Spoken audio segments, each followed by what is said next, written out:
اتقوا الله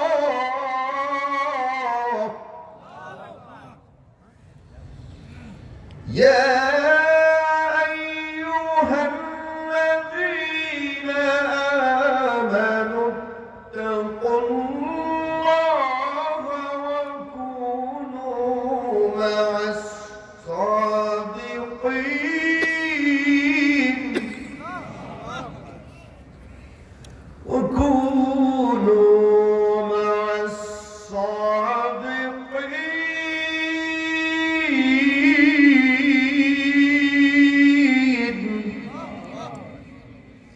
আল্লাহ রাব্বুল আলামিন বলেন, হে ইমানদার গোয়েরা, তোমরা আল্লাহ রাব্বুল আলামিনকে ভয় করবে, আল্লাহ রাব্বুল আলামিনকে ভয় করবে। আর দুনিয়ার জমিনে যারা সত্যবাদী, সত্যপন্থী, যারা সালেহীন, যারা নেককার, তাদের সাথে ভালোবাসার সম্পর্ক রাখবে, তাদের সঙ্গই তোমরা লাভ করবে। জোরে কান সুবহানাল্লাহ। হক্কানি দরবারে যারা এসেছেন দুনিয়ার লাভের জন্য এসেছেন, কথা বলেন না কেন?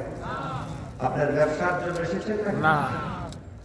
হক্কানি পীরের দরবারে, আউলিয়া কেরামগণের দরবারে মানুষগুলো কেন যায়, কেন যায়, কেন যায়? তাদের দরবারে গিয়ে আত্মশুদ্ধি করার জন্য যায়। যেই ব্যক্তি তাসাউফের মধ্যে পরিপূর্ণ পারদর্শী হয়েছেন, আমলগুলো করে, তাহাজ্জুদ পড়েন, ইশরাকাবিন পড়েন, সকাল সন্ধ্যায় জিকিরের তালিম গুলো করেন, ওই মানুষটার প্রথম সবকটাই দেওয়া হয়, বাবা খবরদার, খবরদার, এক নম্বর সবক হলো তুমি হালাল ইনকাম করবে, হালাল খাবার খাইবে। সুবহানাল্লাহ। হক্কানি পীর মাশায়েখ তারা প্রথম সবকটাই দিল, আমার শোনো ভাই, প্রথম শর্তই হলো তুমি ইবাদত করবা, তোমার রিজিকটা যেন হালাল হয়। কেননা লা তুকবালু সালাতু বিগাইরি তুহুর ওয়ালা সাদাকাতু মিন বুলুল। যেমন ওযু ছাড়া নামাজ হয় না, তেমনি ভাবে হারাম বস্তু তুমি যদি খাও, পান করো অথবা দান করো, তাহলে সেটার দ্বারা তোমার আমল হবে না। নির্দেশ কার? আল্লাহর। ইয়া আইয়ুহান নাসু কুলু মিম্মা ফিল আরদি হালালান তাইয়্যিবা ওয়া লা তাত্তাবিউ খুতুওয়াতিশ শাইতান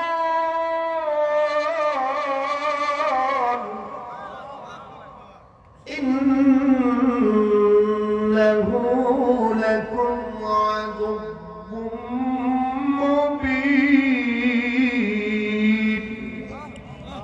আল্লাহ বলেন, হে মানুষ সম্প্রদায়, তোমরা পৃথিবীতে হালাল এবং পবিত্র বস্তু ভক্ষণ করবে। সুবহানাল্লাহ।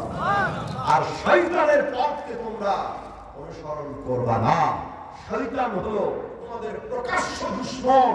শয়তানের কাজই হলো তোমাদেরকে জাহান্নামে ঢুকায় দেওয়া।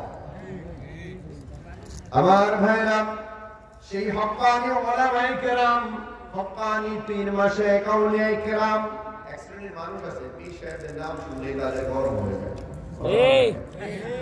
এই 12 দিন বাংলাদেশে এমনি আবার হয়েছে, ইতিহাস জানেন না, আমি কোরআন হাদিস মিয়া তোমার চাইতে বেশি কোরআন হাদিস জানতো আবু বকর সিদ্দিক রাহমাতুল্লাহ আলাইহি। সুবহানাল্লাহ।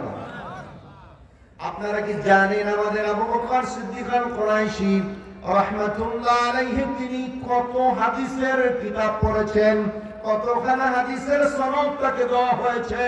আপনারা কি জানেন নাকি? জানেন নাকি? তদানীন্তন সময়ে মদিনা মুনাওয়ারা থেকে আবু বকর সিদ্দিক আল কুরাইশি রাহমাতুল্লাহ আলাইহিকে 40 খানা হাদিসের কিতাবের সনদ তাকে দেওয়া হয়েছিল। জোরে কান সুবহানাল্লাহ।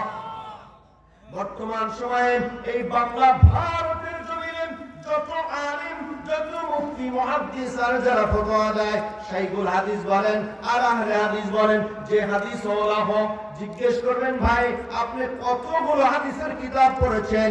অতিরিক্ত 6 খানা, 6 এর উপরে হয়তো 10-15টা বা 20টা পর্যন্তই বলতে পারবে কিতাবের নাম, কিন্তু 40 খানা হাদিসের কিতাবের নাম এই বাংলার জমিনে এমন কোন আলেম নাই যে বলতে পারে। কথা বুঝছেন?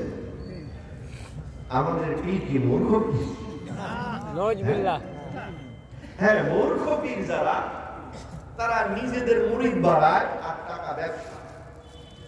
আমার 2 দিন আগে এক মাজারে মাহফিল ছিল, বুঝছেন? বিশাল এক মাজার, মাজার টানায় রাখছে, লাল শালক দিছে, যে মাজারে খাবারও দিছে, মিষ্টির প্যাকেট দিছে, বিভিন্ন ওইখানে দিছে। এখন আমি বললাম যে ভাই মাজার ওরা কি খাবে?